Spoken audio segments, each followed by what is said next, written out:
Semaji la Simba, semaji la CAF limeweka bayana uso kwa uso live bila chenga katika nukuu nzito ambayo kila mshabiki wa klabu ya Simba na kila mwanasoka anafurahia klabu ya Simba hatua iliyopo. Na yote aliweza kuzungumza baada ya kile kilichoweza kujitokeza katika mechi ya Mashujaa. Wanachodai, wanachokiona ni kwamba kikubwa mechi imeweza kuisha salama wakiwa tayari wameweza kuibuka na ushindi. Ila sasa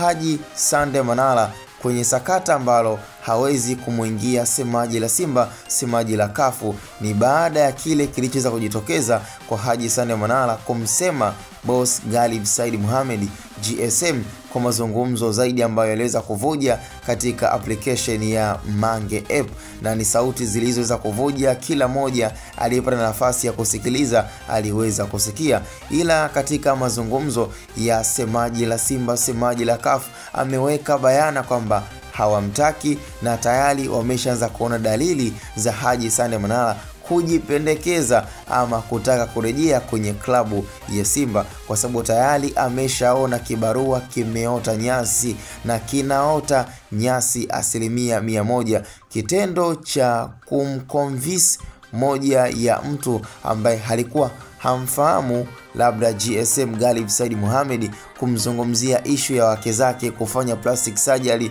yani maneno aliyoyazungumza Haji Sande Manara kwenye voice note iliyoweza kuvuja, ambapo bila shaka kwa Ghalib Said Mohamed mambo ambayo yalikuwa ni asiri, tena hakuna Mtanzania aliyejua, hakuna Mtanzania aliyewahi kuhisi mke wa bosi GSM Ghalib Said Mohamed huenda labda angeweza kujihusisha na masuala ya kufanya upasuaji wa mwili, upasuaji ambao nafikiri unaenda kwa jina la plastic surgery. Yani kwa Haji Sande Manara kuzungumza na kuropoka maneno mengi ambayo yalikuwa yanahusu familia ya GSM pamoja pia na mke wake. Kwa ni issue ambayo ilikuwa imekaa kishamba sana, na ni swala ambalo pia hata kwa watu wa karibu pamoja pia na semaji la Simba katika nukuu yake ni kwamba hawamtaki na hawamuhitaji Haji Sande Manara aweze kurejea kwenye klabu ya Simba, kwa sababu wanajua